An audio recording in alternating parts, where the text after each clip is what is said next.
right? Because it's all there. So there's no, I could actually just kind of push all the way through this whole thing and say, you've got it in front of you, go home, right? So, stay with me, look down at your sheet, see where we're at, and stay with me on the PowerPoint, all right? So we're in the book of Isaiah. We've left, last week we did Job. We could do Psalms and Proverbs. They're a little different in the literature style, okay? So if we have time, we'll come back to get these. I know that in the order of books, you're asking me, why are we going with Isaiah? We got to get through Ecclesiastes, and we'll do that, but Ecclesiastes is written by Jeremiah, okay? So I'll wait till I get to Jeremiah to do that book. I really want to help you understand how things work systematically from beginning to end. And so the next thing here in this order of series is the book of Isaiah.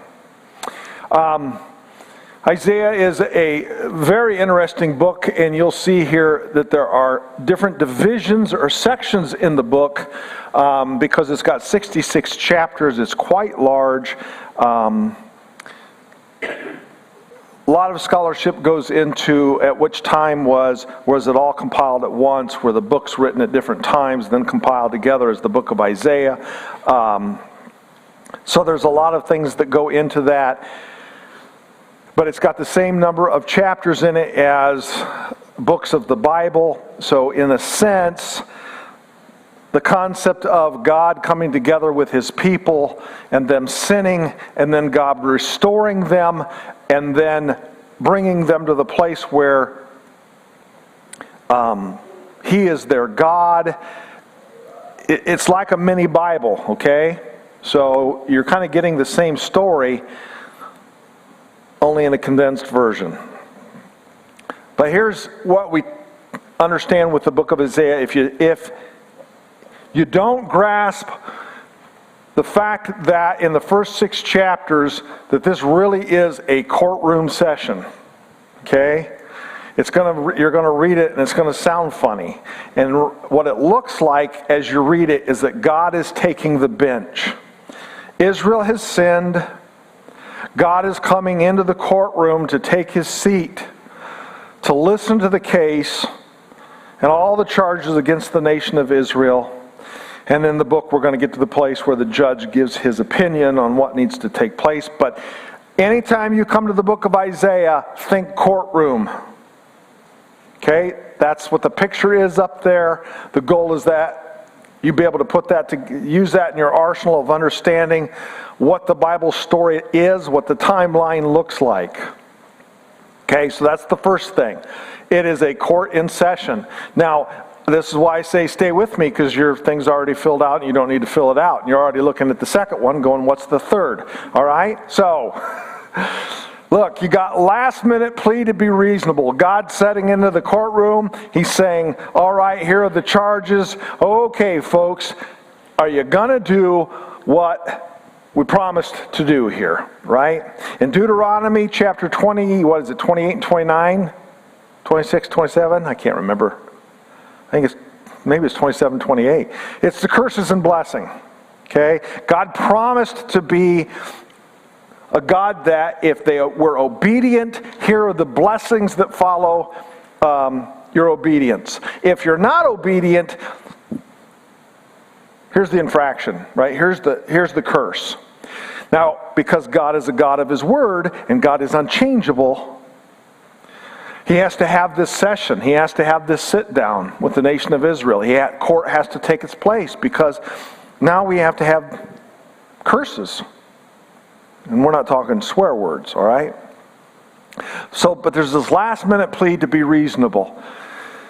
Okay, chapter 2 is the interpretation of judgment for a glimpse of a future hope. Yes, judgment's coming, but God is not going to completely destroy Israel. God is still going to fulfill His word to her. So there is somewhat, even in the judgment, there is hope. There's a glimmer of hope in the midst of that judgment. Okay, in chapter 3, judgment is continued. partially for crushing the poor in chapter 3, 14 through 15, which is part of what Israel did. Israel was supposed to be a nation that took care of its poor. Israel was supposed to be a nation that treated the alien with respect. And they didn't behave like that. And so now here's the charges of what's taking place and the way that they've behaved.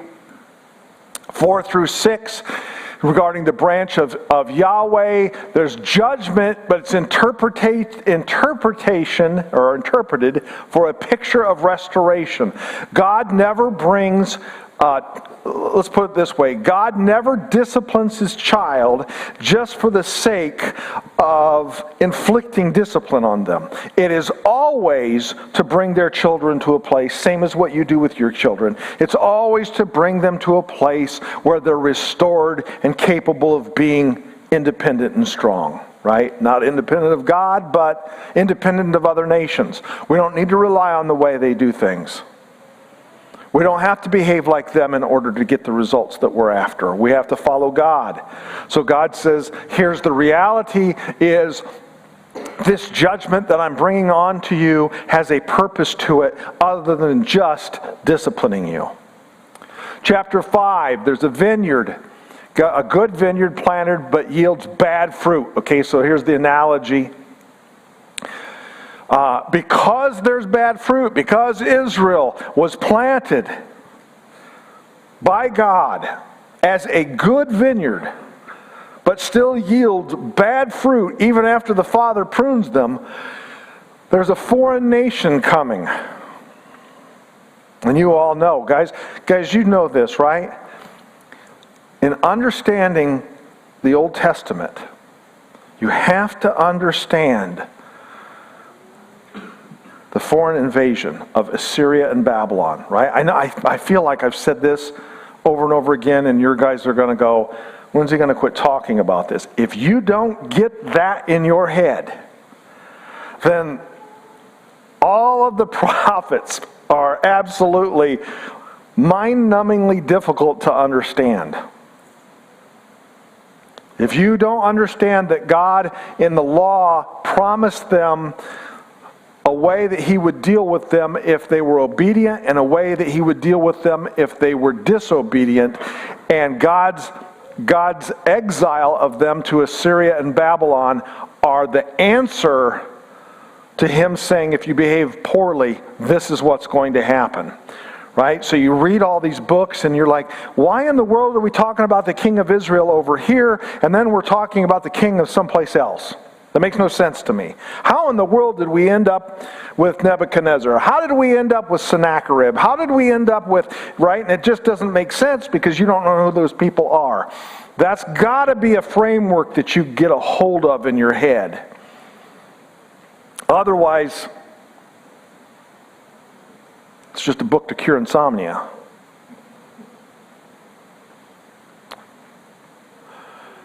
In chapter 6, who will go to the people? Who will tell them what the Lord says? Here am I, Lord, send me, which is Isaiah's response to God's call.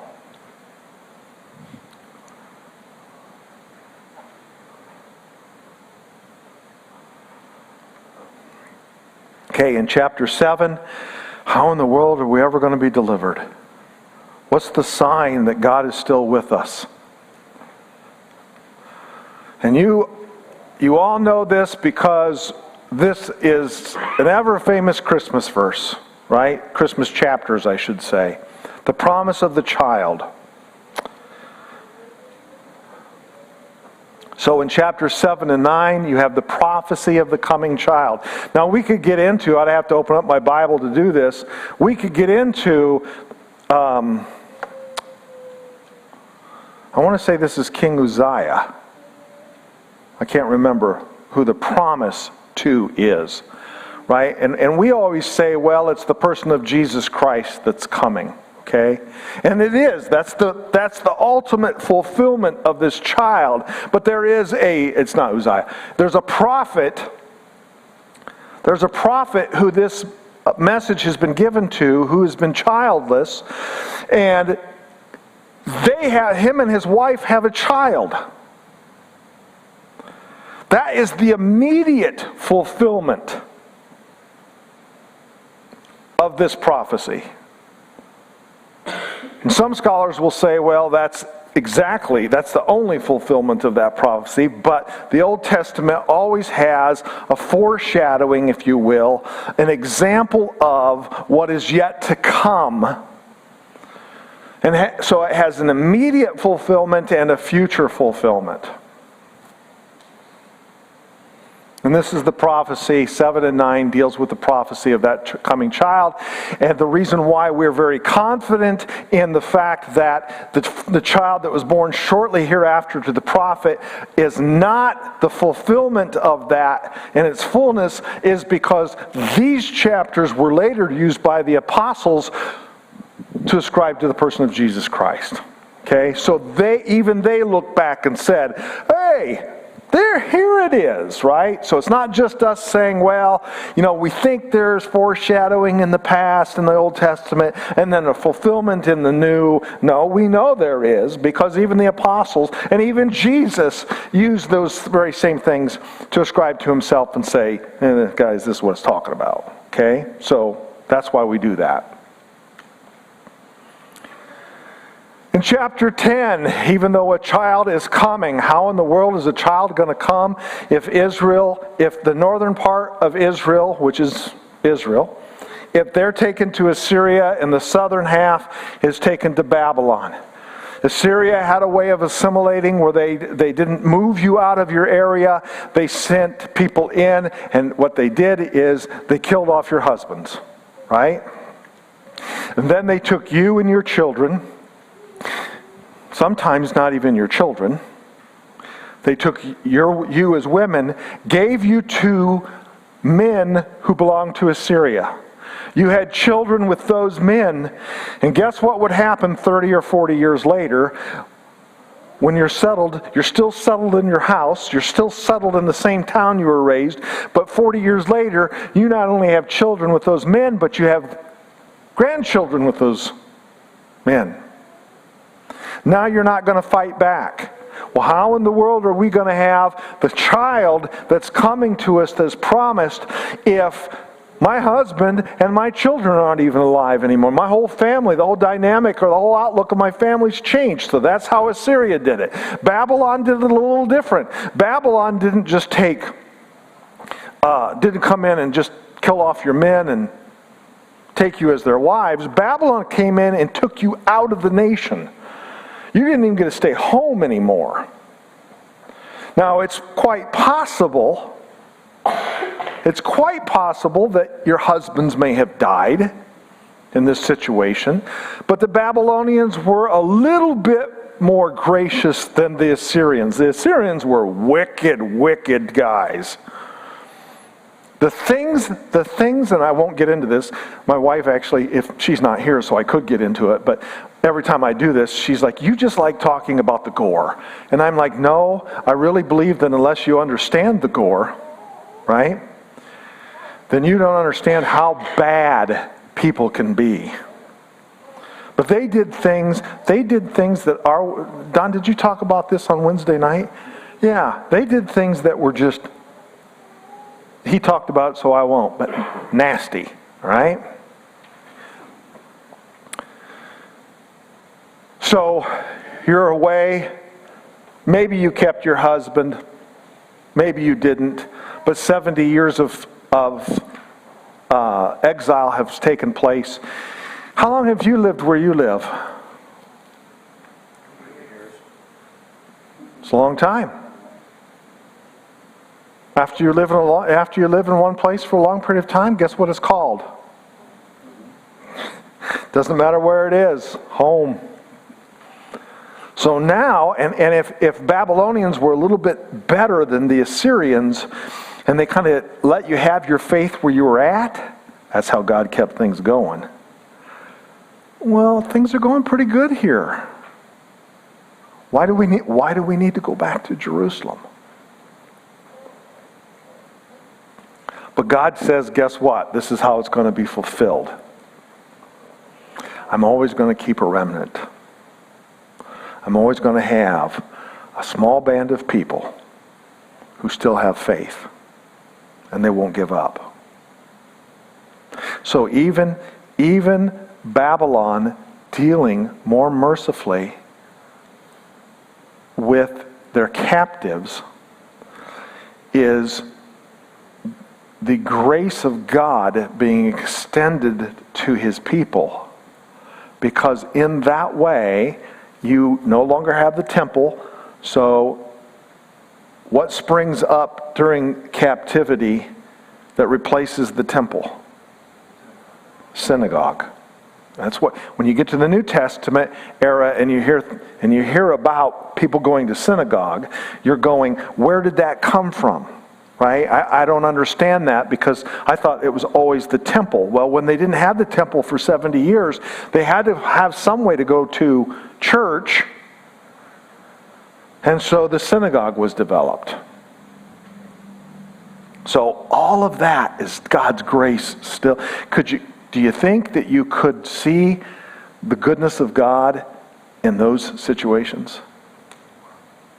I mean, when Israel is going to leave Egypt, they're going to say, I can't believe we don't have meat in the pot. Can't believe we don't have onions. Where are the herbs? Where are the things to spice this up? Don't even have any bread.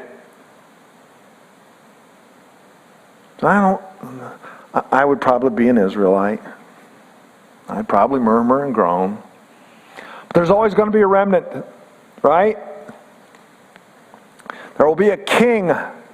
You're going to know this remnant. You're going to see this remnant, because there's going to be a king that comes from the stump of Jesse. Unparalleled peace for the nations.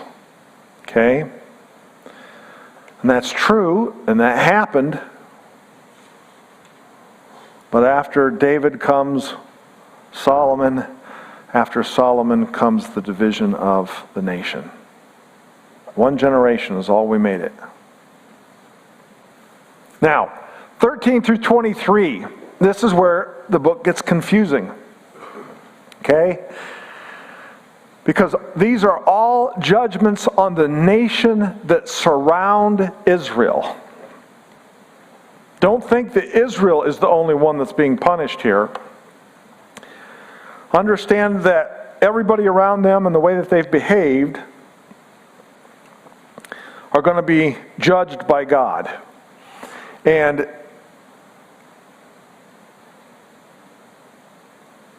we don't have time to sit here and go over. What I want you to do is, when you go back home and you read this book, you take this out and you say, okay, I'm now in chapter 14, verses 28 through 32. This is God dealing with the Philistines. Okay, because the Philistines were a constant enemy and a constant thorn in Israel's side. So this is what God is saying to that nation for the way that they have behaved to Israel. And the list goes on and on.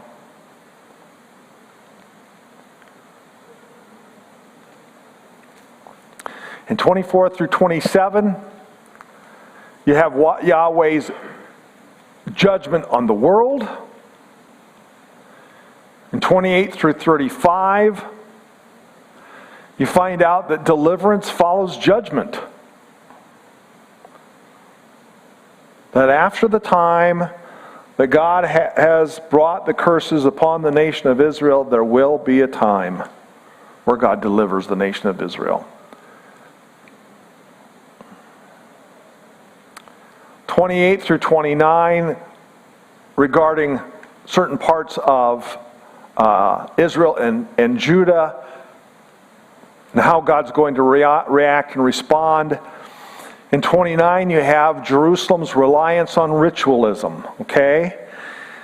This is why... How many of you come from a high church background? Catholic, Lutheran, quite a few of you. Absolutely nothing wrong with ritualism.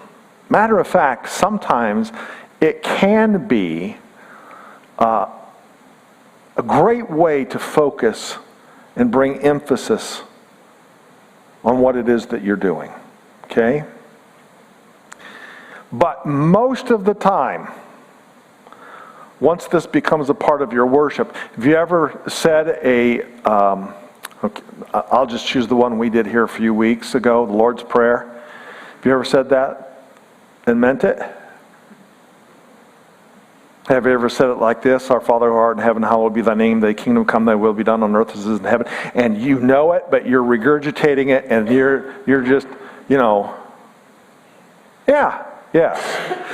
There's nothing wrong with ritualism, apart from the fact that what you do typically with it is you teach people the ritual, but you never emphasize its meaning.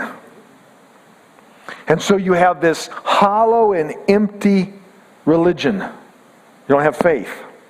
So I'm not preaching against it. If you've come from that, understand that that can be an incredible tool for faith. Usually not used that way. Okay? It's like grabbing the pipe wrench and using it like a hammer. We all do it, but it wasn't built that way, right? Wasn't designed for that. 30 through 31 is don't trust in human allies, right? Don't go to Egypt. Don't go to Damascus. Don't go to Moab. Don't go to these surrounding places and trust in them to deliver you. Trust only in God.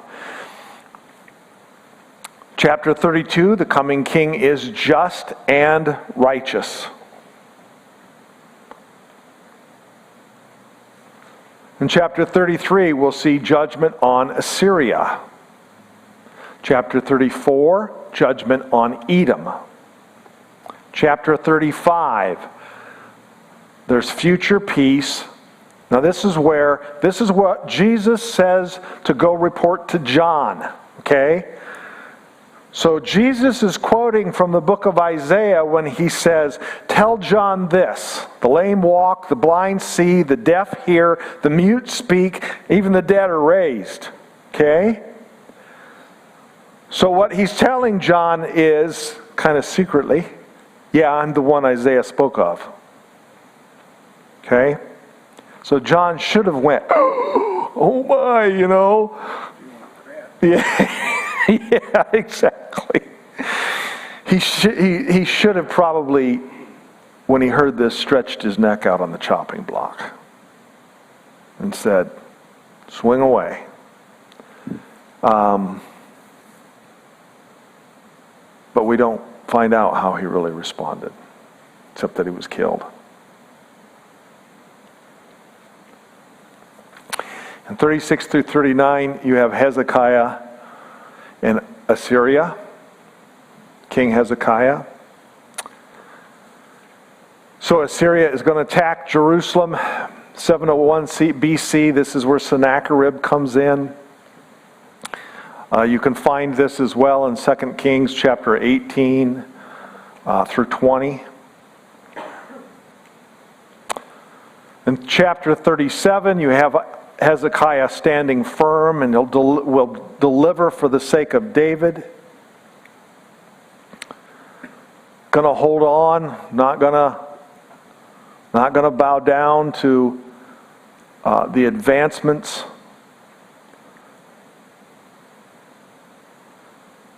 Chapter 38 recounts Hezekiah's illness and recovery. 39, Hezekiah entertains Babylon and parades treasures. Now look, do you remember, Hezekiah is the king who asks for more time. Hezekiah is the guy who's given 15 more years to live. Now I know that this is an easy lesson to make from words on a page.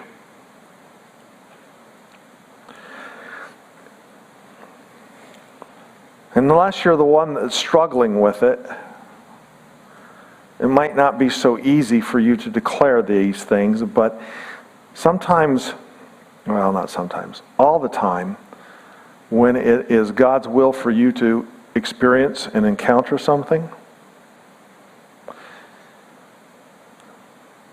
it's not a good idea to try to escape it.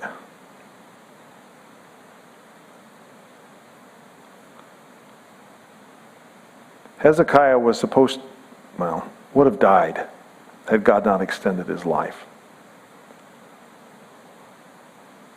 Had he died in the first place, he might not have, he wouldn't have paraded all of the treasures of the kingdom of God before Babylon. So, even when what you're going through, the experience you're going through, and you can remind me of this when I am in the midst of something, if it's God's will for my life, I should embrace it, not run from it. That's hard, guys. It's easy to sit here and say it. Sounds good. Sounds holy, doesn't it? Sounds like the godly thing to say. Whoo, difficult when you're standing in front of the thing going, okay, so be it, Lord. It's not as easy to do, but that's why we read this stuff, so that hopefully we gird our minds, protect our minds and our hearts in Christ Jesus. We put on the helmet of salvation so that when we encounter those things, we can say, yes, Lord, here am I, send me. Section 2, 40 through 55, we start looking beyond the judgment. The future exiles in Babylon, the hope and restoration beyond judgment.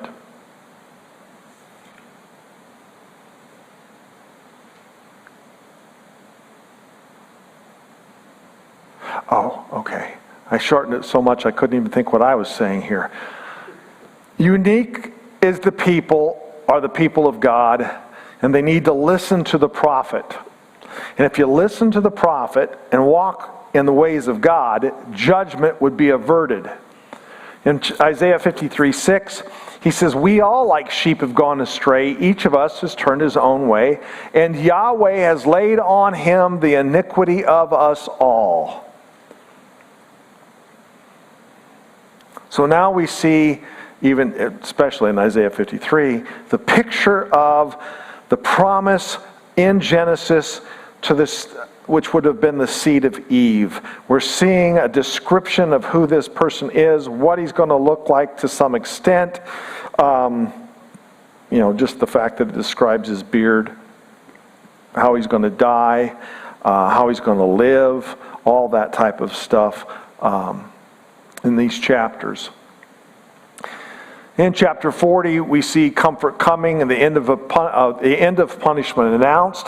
Again, Isaiah's a miniature Bible, essentially, right? It's taking us all the way from when things were good through or into the bad times, then back out of the bad times and what it looks like. Do you remember King Cyrus? Okay, this is do you remember who King Cyrus was?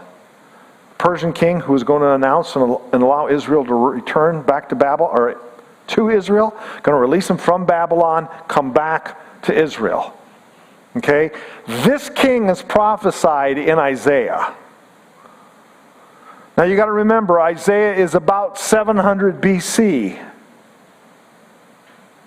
And we don't have the fall or the big invasion of Judah, southern half of Israel, until 586 by Babylon. So we have, we're talking 140 years here before, and now that we're going to go down to 530, can't remember the date exactly, when Cyrus is going to declare that they can return to the nation of Israel. We're talking almost 200 years here altogether. And that's in the book of Isaiah. In chapter 42, you have the God's servant song. In 43, you have the fear not type of declarations. You belong to me, right? Yes, you're going to go through this. Yes, it's going to be difficult. But don't let fear grip you. Don't let fear claim you. Now, we may still see that here in the United States before all is said and done, right? If Iran and Israel keep fighting one another, and this keeps going in the way that it seems to be going, And I'm not an end times scholar by any stretch of the imagination.